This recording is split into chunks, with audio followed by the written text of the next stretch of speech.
memang bukan kebenaran, Bang. Iya, betul. Sekarang begini, saudara user. Apakah menurut saudara semua iman itu betul? Imannya orang Yahudi, imannya orang Kristen, imannya orang Islam, imannya orang Hindu. Apakah menurut saudara semua iman ini betul? Kalau untuk individu semua merasa betul itu, Bang. Menurut saudara. Kalau untuk saya pribadi, Bang, saya Iman- kan iman saya kan sekarang Nasrani, Bang. Berarti iman yang paling benar adalah? Ya, iman saya, Bang. Dari mana Anda bisa tahu? Tolak ukurnya karena akal atau hanya percaya saja?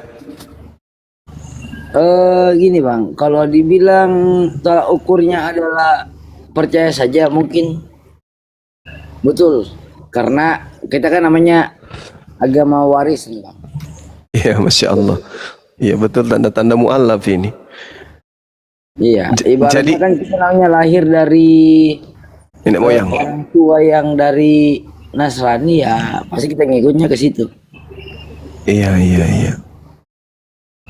Jadi iman itu tidak semuanya benar. Ya, Iya, iman itu yang paling benar adalah yang sesuai dengan akal. Betul? betul. Masuk akal nggak kalau Tuhan itu ke bumi menjadi makhluk terkutuk? Kalau dalam iman saya, Bang, itu masuk akal. Dalam iman Anda itu tidak pakai akal menjadi tolak ukurnya. Kalau akal tidak mungkin pencipta langit dan gini, Bang, abang tanya, masuk akal tidak di dalam iman abang? Kan iman. Coba abang tanya, masuk akal tidak di dalam logika abang? Oke. Iya, maksud saya masuk akal ndak iman Anda, di mana mengimani pencipta langit dan bumi turun ke bumi menjadi manusia terkutuk dan mati di atas pohon, digantung oleh ciptaannya Kalau sendiri. menurut iman saya, Bang, masuk akal. Kalau menurut iman saya, Akal itu kan sesuatu yang seimbang antara real fakta dengan apa yang kita yakini.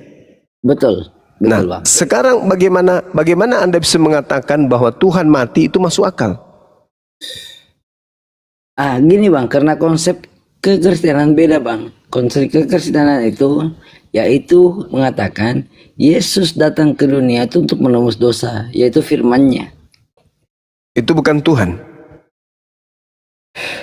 Dia sebagai keilahiannya, keilahiannya datang sebagai manusia. Nah, tuh berarti Tuhan berubah menjadi bukan Tuhan. Itu masuk akal. Tuhan menjadi bukan Tuhan, bukan. Gini, Bang. Karena di Kejadian 1 pasal 3 kalau tidak salah, Bang, ya. Kan itu kan sudah mengatakan.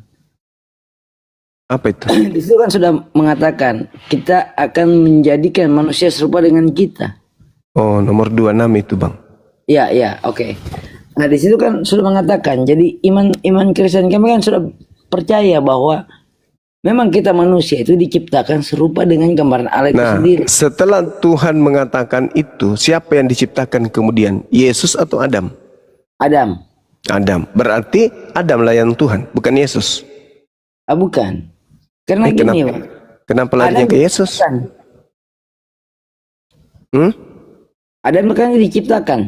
Terus Yesus tidak? Yesus tidak. Loh, kok bisa? Gini, Bang. Karena gini, saya bukakan dulu di Alkitab ya, Bang. Karena di Alkitab kan di Kejadian kan sudah mengatakan beranak cuculah. Di Adam kan dikatakan beranak cuculah, sementara di Yesus kan tidak, Bang. Karena Yesus di dalam Alkitab itu dia dijadikan, bukan diciptakan. Bang, dijadikan dan diciptakan itu sama. Cipta itu karya. Menciptakan artinya mengadakan sesuatu yang tadinya tidak ada menjadi ada. Karya dijadikan, menciptakan atau diciptakan. Nah, Yesus ini adalah sesuatu yang baru. Sebelumnya tidak ada Yesus. Tiba-tiba ada, berarti dia adalah sesuatu yang diadakan. Nah, ciptaan Tuhan itu ada yang dilahirkan, ada yang ada dengan kuasa Tuhan itu sendiri, ada karena keturunan melalui manusia, ada yang manusia awal, ada manusia yang dihasilkan dari manusia awal. Nah, semua yang ada setelah Tuhan itu semuanya ciptaan. Apapun itu, Tuhan itu bukan ciptaan. Dan dialah yang maha awal. Segala sesuatu yang ada setelahnya, mau setan, mau malaikat, mau jin, mau binatang, mau tumbuhan, mau manusia, itu semua adalah ciptaan. Nah, ciptaan ini kemudian memiliki cara sendiri di dalam proses pengadaannya di atas muka bumi atau di atas langit atau di atas di antara kedua alam tersebut. Yesus bagaimana? Sama seperti Hawa. Hawa tadinya tidak ada. Tuhan mengadakannya melalui apa? Melalui Adam. Apakah Hawa ini ciptaan? Ciptaan yang diadakan melalui Adam. Apakah anak kita ini ciptaan? Ciptaan yang diadakan melalui kelahiran. Jadi bukanlah yang dikatakan ciptaan itu yang seketika dia awal. Bukan, seterusnya dia adalah ciptaan. Semua yang ada di luar Tuhan itu adalah ciptaan Tuhan. Setan, ciptaan Tuhan. Kejahatan, ciptaan Tuhan. Kebaikan, ciptaan Tuhan. Semuanya. Kejahatan, kebaikan, iblis, malaikat, manusia, binatang, dan seterusnya. Itu semua adalah ciptaan, termasuk Yesus. Nah, yang membuat Yesus menjadi Tuhan adalah dogma, doktrin, aliran kepercayaan yang membuatnya menjadi Tuhan. Makanya Yesus bukan Tuhan bagi orang Yahudi, tapi Yesus Tuhan bagi orang Romawi. Kenapa orang Romawi menjadikan Yesus itu Tuhan? Kenapa? Karena sebelum Yesus mereka memang sudah punya konsep dewa-dewa mereka bisa nusul menjadi manusia. Sehingga dengan mudahnya Yesus yang adalah manusia, ya seenak mereka, tidak ada yang melarang. Mau menjadikan dia Tuhan silakan. Mau menjadikan Paulus juga Tuhan silakan. Mau menjadikan Pak Bom juga Tuhan silakan. Tak ada yang melarang. Kalau mereka sudah sepakat melalui konsili-konsili, apa yang mau larang? Siapa yang punya kekuatan yang bisa menghentikan itu? Tak ada. Toh mereka yang punya kekuasaan. Jadi begini Bang, itu ya, kalau silakan. itu Abang bicara gitu kayak Abang bilang seperti begitu. Sekarang saya mau tanya, di mana ada nabi-nabi ibaratnya dinubuatkan sebelum kelahirannya? Di mana ada nabi-nabi dinubuatkan sebelum kelahirannya? Bung, Ya. Yang disebut lahir itu tidak disifati oleh pencipta kita. Yang mensifati lahir itu yang kukatakan tadi, ciptaan. Tuhan tidak mungkin dilahirkan. Siapa yang bisa melahirkan Tuhan? Kalau ada sesuatu yang dilahirkan oleh Tuhan, berarti Tuhan ini punya generasi selanjutnya gitu. Itu makhluk, itu tidak disifati Tuhan. Yang dikatakan Tuhan itu tunggal, absolut. Tidak beranak, tidak diperanakan, tidak bersilsilah, itu Tuhan. Oh, oke. Berarti kalau begitu Bang, gini Bang, dalam surat Maryam yang mengatakan bahwa Siti Maria mengandung itu pun dari Roh Allah. Terus Iya. gimana itu konsepnya? Iya, memang kita ini semua adalah dari Roh Allah. Roh Anda itu dari mana? Kalau rohnya saya itu kan dari perwujudan dari sesama manusia. Iya, roh Anda itu dari mana? Intinya saya tahunya kalau untuk gen saya Bang, saya tahunya itu saya lahir daripada penyatuan dari Ibu sama ayah. ya. Nah, rohnya dari mana? Kalau masalah roh ya saya kurang tahu Bang. Nah, itulah roh dari Allah. Coba ya, Anda punya istri, Anda menggauli istri Anda. Terjadi kemudian pembuahan, janin. Kalau tidak dikasih roh dari Allah, maka yang keluar dari rahim istri Anda adalah mayat. Bayi yang mati. Jadi di setiap perempuan yang mengandung pasti ada malaikat yang datang menyampaikan kau akan mengandung, kau akan mengandung. Tidak, itu hanya terjadi pada Maryam karena Maryam tidak ada suami. Andai saja Maryam ada suami sama seperti Elizabeth dan Zakaria. Iya kan? Zakaria mandul, istrinya mandul. Zakaria sudah tua. Tetapi kemudian istrinya tidak bisa memiliki anak. Tapi karena Tuhan datang, Tuhan yang mau, maka Elizabeth pun mengandung. Padahal dia sudah tua renta, dia sudah mandul. Kenapa bisa kemudian dia mengandung? Ya karena Tuhan yang menghendaki. Iya, memang begitu. Nah, sekarang Maria mengandung. Kejadian dengan Nabi Abraham kan begitu juga. Iya, Maria mengandung karena kehendak siapa? Tuhan. Nah, Tuhan. Boleh tidak Tuhan itu berkuasa membuat manusia hamil tanpa suami? Boleh nggak? Boleh. Boleh, itulah yang terjadi. Maka dikatakan Yesus itu berasal dari firman kalima. Apa itu kalima? Instruksi, keinginan, ide, gagasan Tuhan. Maria, saya mau tanya gimana? Bang, yang keluar dari mulut Abang Suma itu suara Abang atau tidak? Suara saya, tapi itu bukan saya. Yang keluar dari tubuh Abang, dari Abang tidak? Iya, dari saya, tapi itu bukan saya. Kenapa bisa Abang bilang begitu? Ya jelas dong. Eh, Yang keluar dari hidung saya itu bersumber dari saya, tapi bukan saya. Kita ngomong gini Bang. Saya berhubungan dengan istri saya. Saya mengeluarkan cairan untuk ibaratnya ini minta maaf Bang ya. Menjadikan anak. Ya. Apakah itu bukan Anda? dari saya? Itu dari Anda, tapi itu bukan Anda. Kenapa bisa begitu Bang? Ya, karena itu pribadi baru. Dia pribadi baru yang berasal dari Anda. Anak saya itu bukan anak saya sebenarnya kalau Abang bilang begitu. Itu anak Anda, tapi itu bukan Anda. Loh, Gimana lo Bang? gimana? Apakah anak Anda adalah Anda? Ya, anak Anda adalah Anda. Ya memang bukan. Bukan. Lalu, apakah anak Anda itu adalah anak Bapak? Ya, anak saya. iya memang anak saya, tapi itu bukan saya. Nah, terus? Ya terus dari kemana Bang? Maksudnya gini Bang. Kami kan di Kristen mengatakan Yesus itu anak Allah. Betul. Kami tidak mengatakan Yesus itu adalah Allah. Enggak. Nah, berarti Yesus bukan Allah. Dia cuman anak Allah. Ya, terus? Nah, berarti dia bukan Allah. Nah, tapi kan ibaratnya Abang ini kan terputar-putar di mana? Saya nggak ngerti juga. Lah, Anda yang muter saudara. Anda yang terjebak oleh ungkapan saudara. Bukan saya. Anda menuhankan anak dewa, anak Theos, anak Tuhan katanya. Karena Anda menganggap kemudian bahwa yang anak ini adalah dia Bapak itu sendiri. Seibarat Anda meludah, yang keluar dari mulut Anda adalah Anda sendiri. Itu lucu. Makanya aku bilang, konsep iman di Kristen itu tidak berakal, tidak menggunakan akal. Bukan Bang, gini.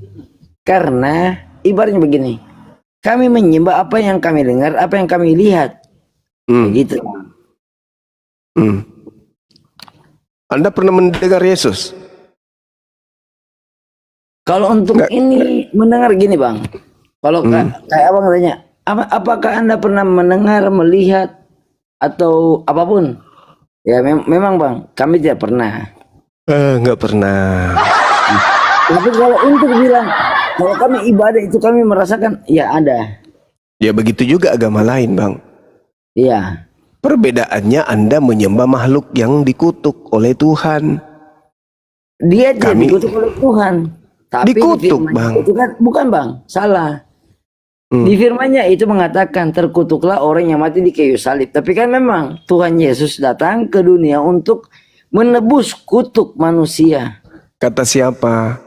Kata saya, karena kenapa Bang? Begini, kita ambil contoh. Kita ambil. Kenapa? Ini kan periode keduanya Musa ini Bang. Musa. Adam. Musa. Nabi Nuh. Nabi Nuh. Zaman Nabi Nuh itu Tuhan kan membinasakan manusia, betul tidak Bang? Iya. Nah, kenapa Yesus datang ke dunia? Karena Tuhan sudah tidak mau membinasakan manusia. Lalu yang dibinasakan dirinya. Yes. Bukan bunuh tidak diri. dirinya, tapi ibaratnya dia membentengi antara ibaratnya bang eh, persekutuan lah. Hah? Persekutuan itu PBB, Persatuan Bangsa-Bangsa. Bukan. Ini persatuan, berarti ini Bukan. PPP. Ibaratnya TT. dia datang untuk apa dia bilang? Apa dibilang bang? Apa? Dia datang Supaya untuk antara menebus, manusia dan Tuhan itu tidak ada lagi bagaimana apa? supaya memperdamaikan antara Tuhan Memperdamaikan, dengan gitu, manusia. Bang. Abang pintar Begitu. sekali, baru abang aja pura-pura bodoh. Mana ada pernah saya pura-pura bodoh.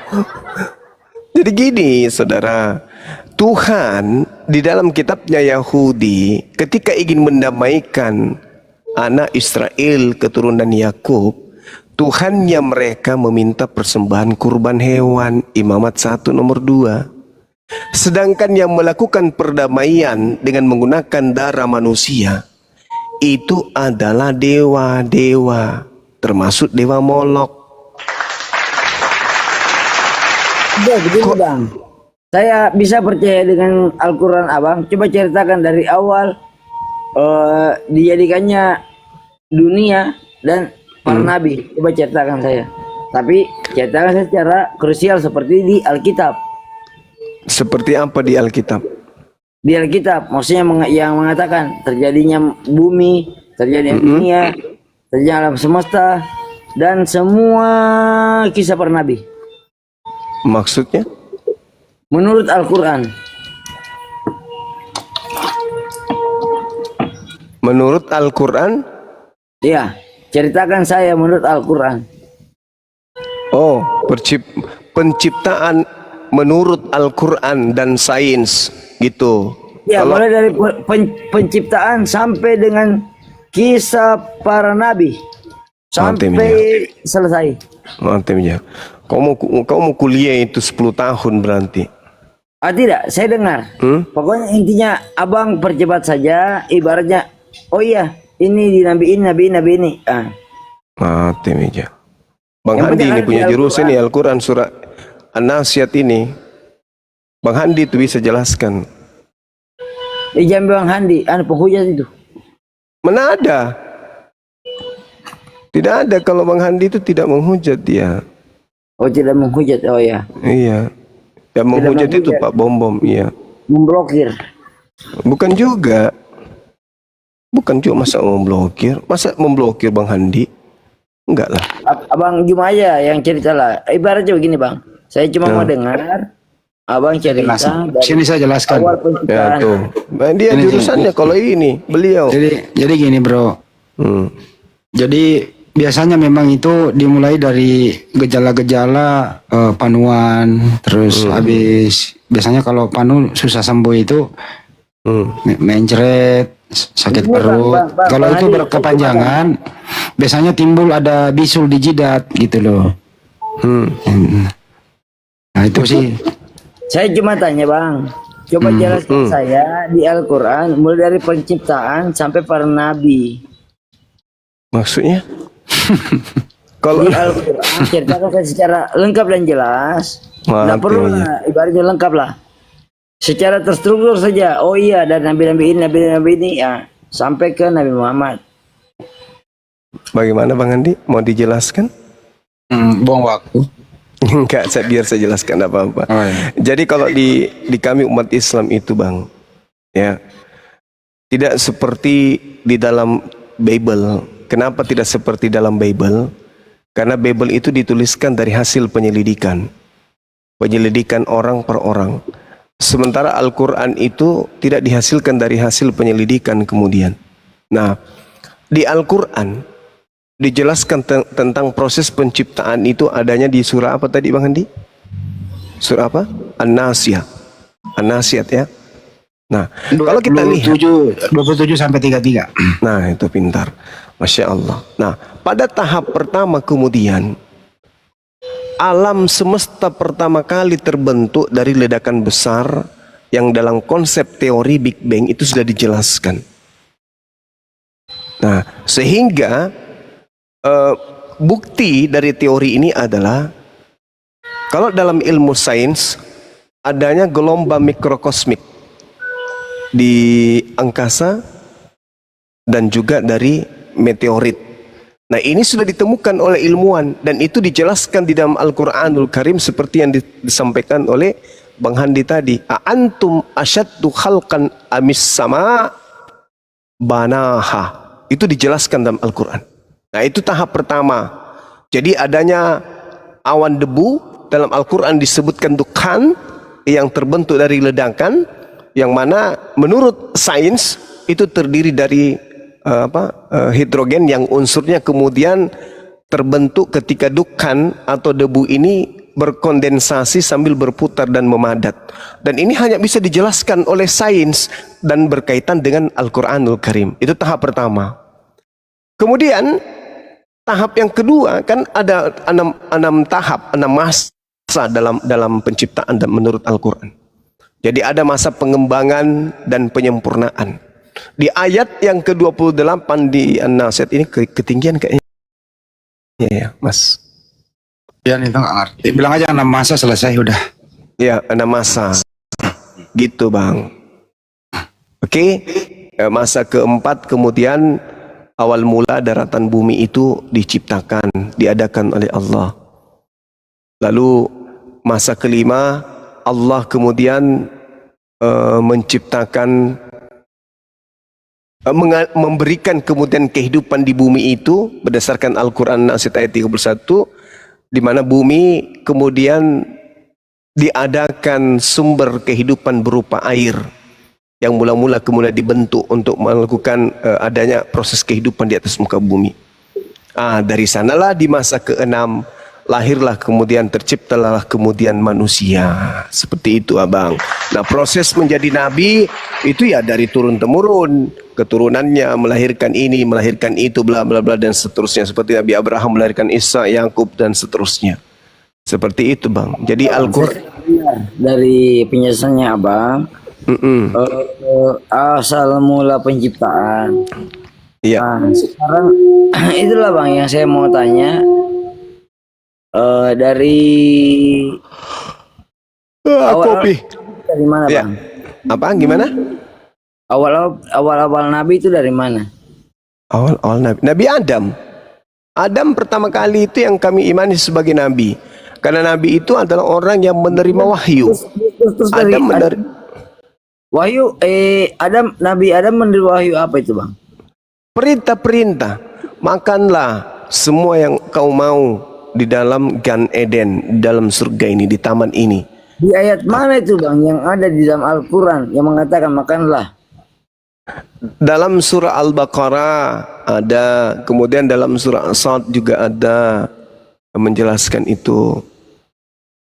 Sama seperti di dalam kitab Kejadian, perintah makan, tapi satu jangan kau makan. Kenapa bisa sama, Bang?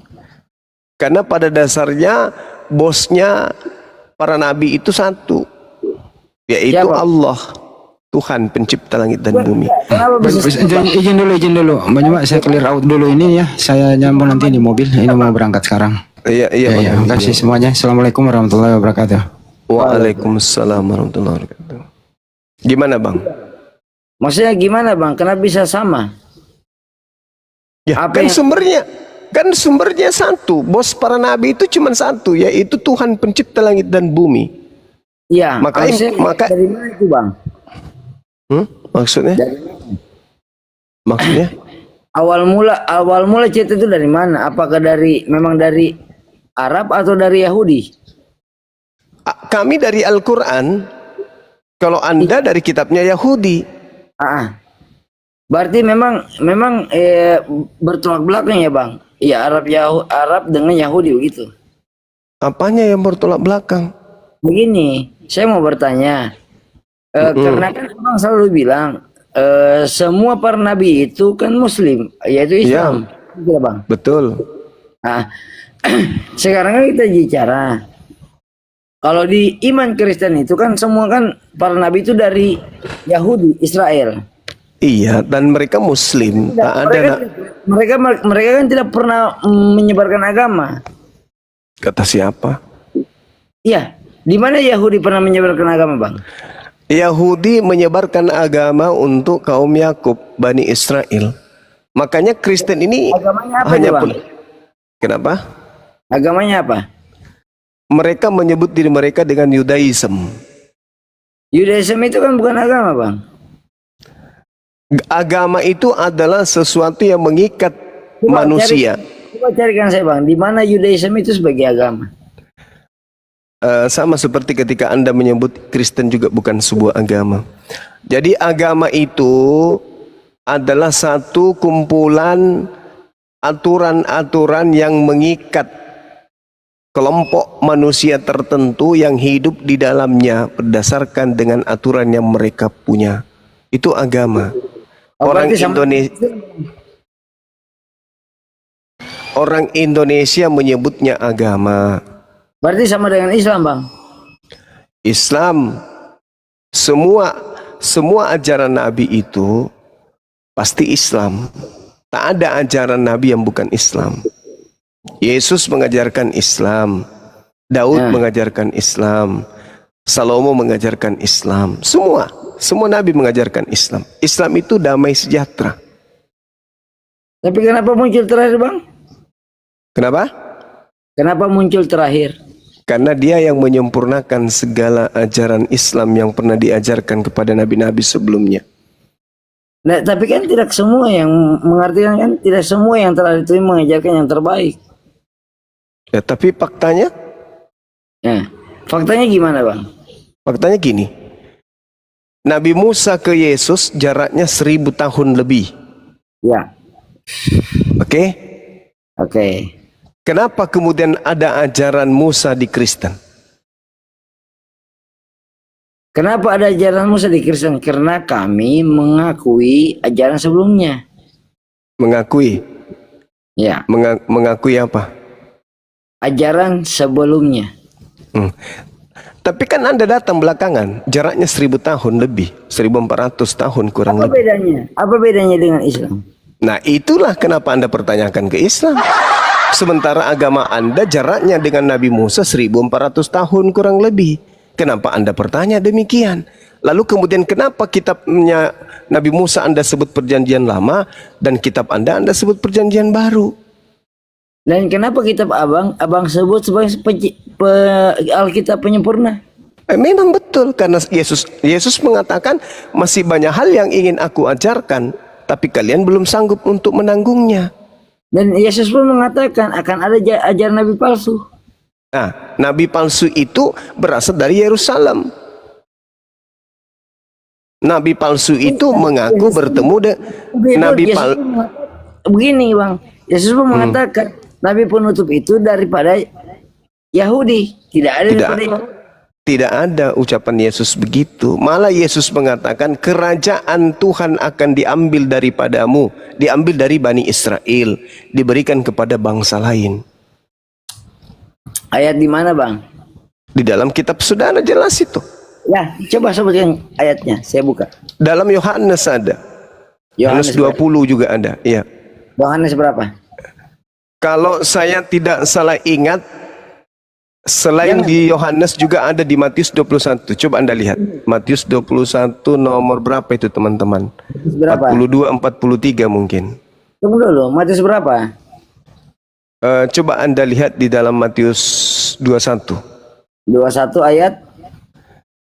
Antara ayat 42, 43. Mudah-mudahan saya tidak salah ingat. Ya. 2, 4, 3. Oke, saya bacakannya. Yes.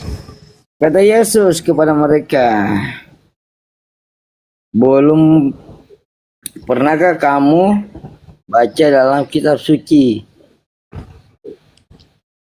bahwa yang dibuang oleh tukang-tukang bangunan? Ini yang sering abang baca, yang sering abang Matius buat. 21, Bang. Matius 21 nomor 43 coba. 43. Matius 21, 43. Sorry.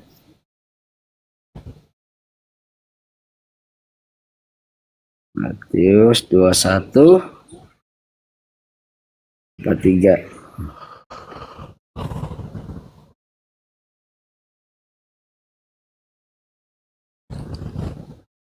Gimana Bang? Aduh.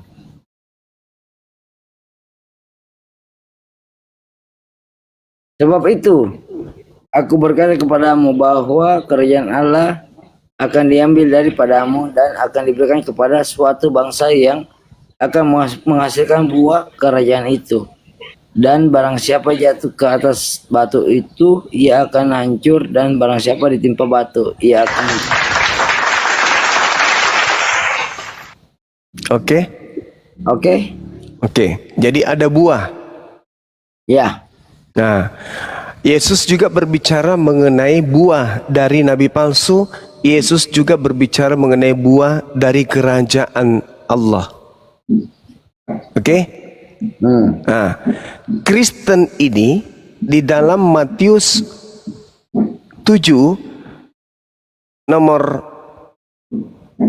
15 sampai nomor 23 itu adalah buah-buah dari nabi palsu. Sedangkan Islam adalah buah dari kerajaan Allah.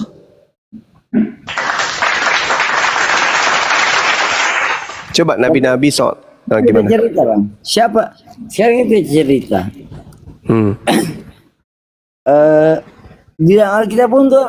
Di dalam Alkitab pun mengatakan, Yesus mengatakan, saya adalah utusan.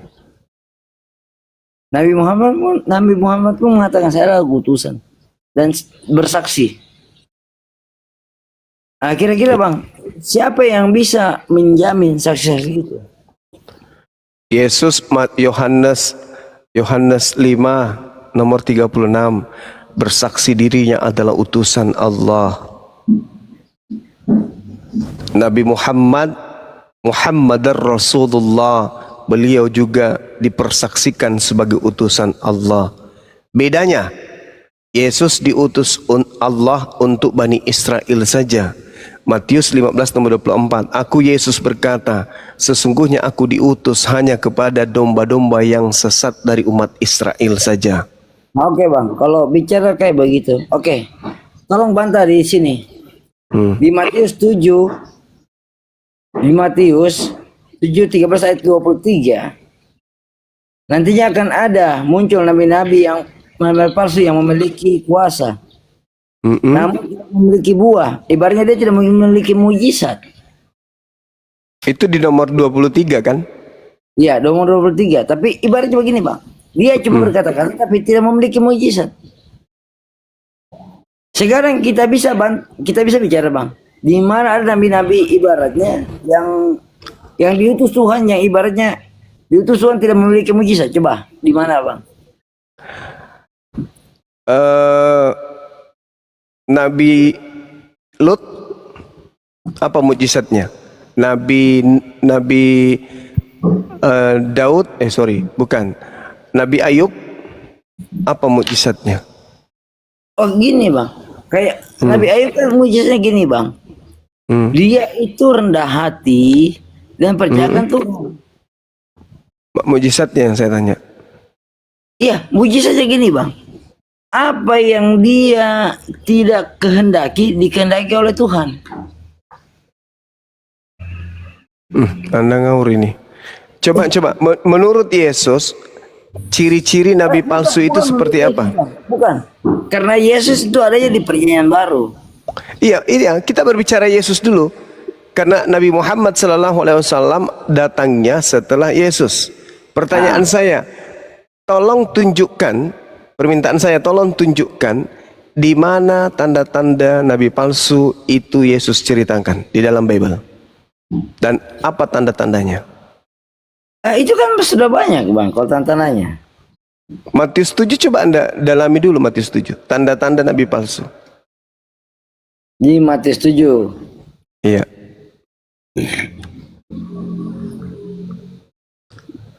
Matius 7 ayat berapa?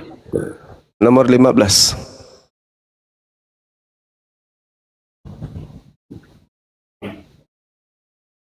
Anda kena di sini, Bang. Oh, enggak apa-apa, Bang. Namanya kita mencari kebenaran. Iya. Matius 7 nomor 5. Matius 7. Kalau abang ibaratnya sekarang mau ibaratnya bilang kena saya karena bagaimana, ya berarti abang bukan mencari kebenaran, Enggak, mencari maksudnya Anda kena kebenaran Oke. Anda ini di sini. Setuju? Itu maksud saya. Masih setuju? Nomor 15. 15. Oke. Coba Waspadalah nabi palsu yang datang kepadamu dengan menyamar seperti domba, tetapi sesungguhnya mereka adalah segala Ya. yang Oke. Oke, Yesus berbicara dengan siapa di sini? Di Bani sini Israel. Ya, hal pengajaran yang sesat. ya, saya tahu. Yesus sedang berbicara dengan siapa di sini? Di sini kan tidak dikatakan bahwa Yesus yang berbicara, Bang. Yesus ini yang sedang berkata. Yesus sedang berkata kepada siapa di sini? Kepada para muridnya. Muridnya orang mana? Ya, murid-muridnya. Orang Yahudi kan? Ya, Abad pertama kan? karena kalau saya bilang orang jenis ponto kan tidak masuk akal, Iya. Bang. Abad pertama atau abad ke-7? Pasti abad pertama. Siapa yang datang pada abad pertama? Hah? Yesus. Yang datang ke abad pertama yang dinubuatkan jadi nabi palsu siapa? Nabi Muhammad atau Paulus? Oh, itu Gimana? sudah diterangkan. Hah? Abad keberapa yang akan datang? Ini yang datang kepadamu. Dia berbicara dengan murid-muridnya. Berarti nabi palsunya datang kepada murid Yesus. Siapa yang datang kepada murid Yesus? Nabi Muhammad atau Paulus? Kan sudah kubilang, Bang, abang kena di sini, Bang. Bukan. Ya, pertanyaan saya kalau Anda mau jujur, siapa yang datang kepada murid Yesus? Nabi Muhammad atau Paulus? Sekarang begini, Bang. Kalau kita bicara bilang siapa yang datang, itu kan beda konteks, Bang. Karena Loh, beda. tidak bisa. Waspadalah kepada nabi-nabi palsu yang datang kepadamu dengan menyamar seperti domba, tetapi sesungguhnya mereka adalah serigala yang buas. Pertanyaan saya, siapa yang datang di abad pertama kepada murid Yesus? Paulus atau Nabi Muhammad? Sekarang kita bicara, Bang. Siapakah yang dibilang yang datang? Yang awalnya dia seperti domba, ujungnya dia seperti serigala. Jangan dibalik, jangan dibalik. Jangan dibalik. Waspadalah terhadap nabi-nabi palsu yang datang kepadamu dengan menyamar seperti domba, tetapi sesungguhnya mereka adalah serigala buas. Pertanyaan saya, siapa yang datang kepada murid Yesus menganiaya, menangkap, menyesah, memenjarakan murid-murid Yesus? Itu siapa? Sekarang konteksnya gini, Bang. Abang kan jadi- bilang itu kan konteksnya begini. Abang bilang di dalam perkataan Yesus ada rasul-rasul atau nabi-nabi yang menyesatkan. Berarti abang Ini yang menyesatkan ini nabi-nabi palsu yang datang kepada murid Yesus itu siapa? Sekarang begini, Pak. Di dalam kondisi itu kan tidak menyebut. Apakah Iya, betul. Tapi apakah? Berapa? Oh, tidak bisa. Emang murid Yesus itu hidup berapa abad? Sekarang begini, Bang. Jadi begini, Bang. Nabi itu kan berkelanjutan sampai di Nabi Muhammad, betul tidak, Bang? Iya, terus siapa nabi yang datang kepada murid Yesus? Nabi-nabi palsu yang datang kepada murid Yesus itu siapa? Ada Nabi yang pergi ambil yang suruh para sahabat ambil Siapa? kitab- Siapa yang pernah mengaku? Siapa yang pernah mengaku bertemu dengan Yesus, bertemu murid Yesus? Jangan Anda lari kemana-mana. Taurat. Yang pergi ambil kitab Taurat dan Oh, menyalib. jangan Anda kemana-mana. Anda ini belajar, tapi Anda cuma menyesatkan. Ini perkataan Yesus, jangan Anda larikan kemana-mana. Ini murid Yesus yang dinasehatin. Waspadalah kepada nabi-nabi palsu. Coba Anda baca kisah para Rasul 13 nomor 1. Gini, Paulus Bang. disebut apa di sana? Gini aja, Bang. Kira-kira gini. Berarti semua yang ada di ayat Alkitab itu mengarah ke Kristen, betul tidak, Bang? Yang pengajaran palsu itu Kristen, betul. Yang ada di Alkitab itu berarti semua mengarah ke Kristen, betul tidak, Bang? Kalau mengarah kepada pengajaran di luar ajaran Yesus pasti Kristen. Karena satu-satunya agama di luar Yahudi yang mengaku pengikut Yahudi hanya agama Kristen. Anda tahu Yeremia 50 nomor 17. Sabar Kalau dulu, gini, sabar dulu, sabar dulu. Kita balik Sabar Bang. dulu. Kalau di Sabar dalam dulu. Al-Quran yang mengatakan Nabi Muhammad tuh gila karena menerima Al-Quran itu untuk siapa? Itu tuduhan orang-orang kafir kepada Rasulullah Muhammad sallallahu alaihi wasallam. Tetapi itu tuduhan itu adanya di Al-Quran Bang, bukan di hadis. Tetapi di dalam Markus 3:21 Ini, Bang. keluarga Itu di sabar dulu. Al-Quran, Bang. Keluarga tidak ada hubungannya nabi-nabi palsu dengan Al-Qur'an. Ada nggak hubungannya nabi-nabi palsu dengan Al-Qur'an berdasarkan ucapan Yesus? Jangan Anda cari pembenaran. Ini Yesus sedang berbicara dengan muridnya Bani Israel. Nabi palsunya datang mengaku sebagai Bani Israel, tetapi sebenarnya dia adalah orang Roma. Serigala itu lambang Roma, domba itu lambang Yahudi.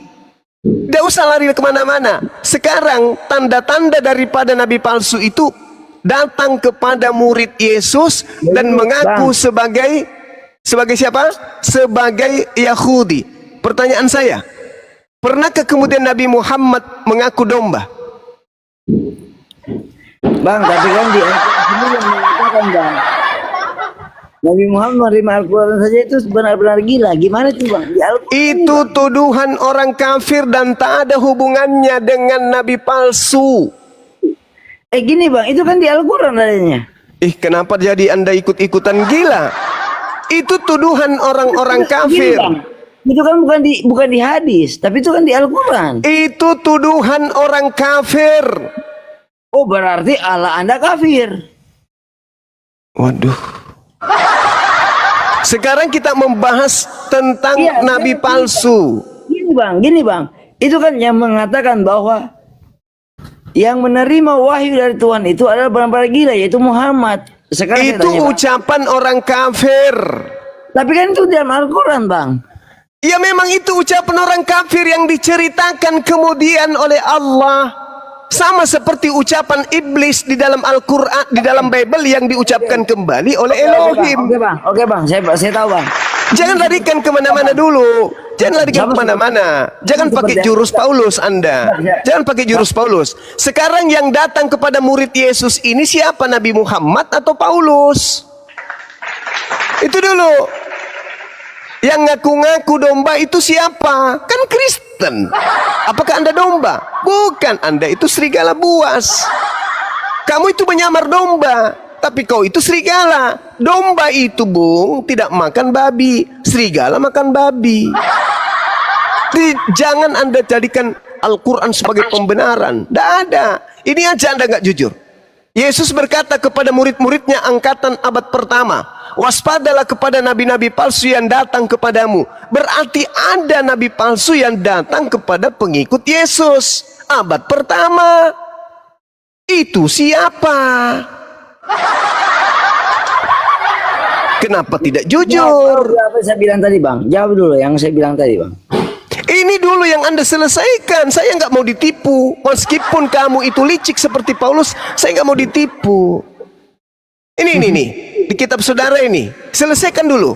Siapa yang datang kepada pengikut Yesus mengaku-ngaku sebagai utusan Yesus? Abang tidak mau jawab jadi saya juga nggak mau jawab kalau begitu. Lah, Anda itu penipu, Anda itu pembohong, Anda itu penyesat. Yang datang kepada murid Yesus itu adalah Paulus in the gang.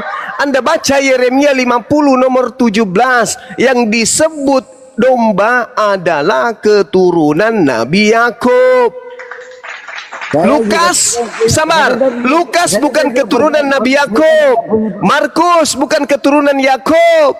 Penulis Yohanes juga kita tidak ketahui apakah itu keturunan Yakub atau bukan. Begitupun penulis Matius kita tidak kenal. Kalau Paulus sudah jelas, dia sendiri yang mengaku bahwa dia kelahirannya adalah Roma. Dia mengaku sebagai serigala, keturunan Benyamin, ngakunya. Nah sekarang permasalahannya adalah Lukas, Markus, Paulus itu semua bukan domba. Dia adalah di luar Yakub. Paham? Berarti dia adalah serigala. Kristen bukan keturunan Yakub. Kristen itu di luar keturunan Israel. Tetapi dia datang ngaku-ngaku domba ngaku-ngaku keturunan Israel. Siapa itu? Kristen. Adakah umat Islam mengaku domba? Tidak ada.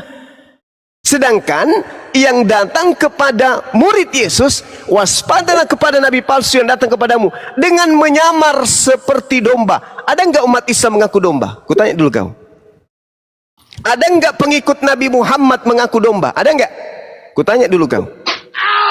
Ayo bang, kita jujur sekarang. Ada enggak pengikut Nabi Muhammad mengaku domba? Iya, rata-rata kambing. Nah, sekarang yang mengaku domba siapa? Kambing. Yang mengaku domba siapa? Kambing. Nah, itu kan kau sudah emosi. Ayo, yang mengaku domba siapa? Kambing. Ay- emosi dia. Kau turun. Kau ke gereja makan tai pendeta biar kau waras. Turun. Turun, domba palsu. Emosi dia kan? Emosi kau. Emosi mengetahui dirinya adalah pengikut nabi palsu. Kala hujat dia, kerasukan setan. Langsung setannya keluar.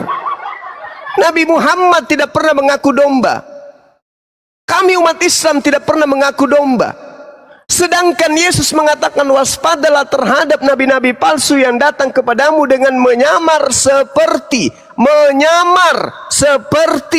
dompet. Sengaja dia putar-putar biar Bang Juma salah ya kan. Bisa dia mau yang kena. Tak mau jujur lagi. Panipu paman. Assalamualaikum warahmatullahi wabarakatuh. Waalaikumsalam warahmatullahi wabarakatuh. Ya, Paulus kau datangkan ke saya berdiskusi pun akan kupas tuntas kelicikannya di sini. Ya, apalagi kalau cuman Anda. Masih mau kau datang besok? Ini jelas kok. Waspadalah terhadap pengajar-pengajar palsu yang datang kepadamu dengan menyamar seperti domba. Anda ngerti nggak kata Nabi di sini, saudara Kristen? Andai kan Anda bisa intelektual Anda itu bisa kemudian membahas secara akademisi. Di sini, di dalam kitab saudara ini, Nabi itu adalah utusan Allah SWT. Coba Anda lihat di KBBI. Oke, sedangkan waspadalah terhadap nabi-nabi palsu yang datang kepadamu dengan menyamar seperti domba. Artinya Bani Israel itu kan domba. Ada nabi-nabi palsu datang ngaku-ngaku domba Bani Israel. Lukas Bani Israel enggak? Bukan. Markus? Bukan. Paulus? Nyamar dari keturunan Benyamin katanya. Tapi dia mengakui di dalam Kisah Para Rasul 28 bahwasanya dia adalah kelahiran Roma. Paulus sendiri yang ngaku. Berarti dia cuma nyamar. Sesungguhnya dia adalah serigala yang buas. Nah, yang disebut domba itu hanya Bani Yakub. Assalamualaikum warahmatullahi wabarakatuh. Waalaikumsalam warahmatullahi wabarakatuh. Yeremia 50 nomor 17. Karisteng bukan Bani Yakub. Berarti Karisteng bukan domba. Tapi Karisteng mengaku domba. Berarti mengaku-ngaku saja. Kalau Anda cuma ngaku-ngaku, bukan orang Makassar tapi ngaku-ngaku orang Makassar, berarti Anda orang Makassar palsu. Bukan orang Jawa ngaku-ngaku orang Jawa, berarti Anda adalah orang Jawa palsu. Bukan orang Indonesia tapi mengaku sebagai orang Indonesia, berarti Anda orang Indonesia palsu. Bukan orang Yahudi ngaku-ngaku Yahudi, berarti Anda Yahudi palsu. Bukan domba tetapi mengaku domba, berarti Anda adalah domba palsu. Siapa itu? Karisteng.